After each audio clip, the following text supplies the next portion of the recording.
Ground waves are used for communication purposes, and in this case, the wave glides over the surface of the earth. And this mode of communication or transmitting waves is generally used for very low frequencies which are less than a few megahertz.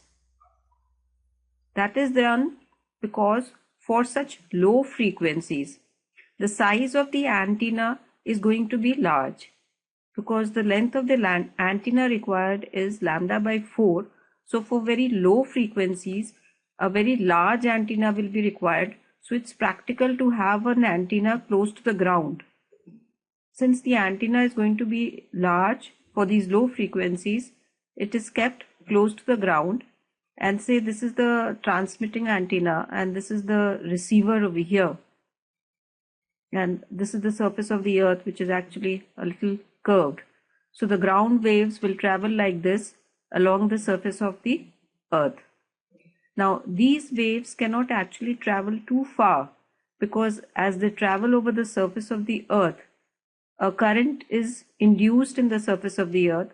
So these waves get attenuated, which means that they lose their energy. These waves to travel a greater distance will depend on the conductivity of the surface over which they are traveling. So these waves actually travel better over water as compared to the earth. You don't need to write down all this for a 1-mark question.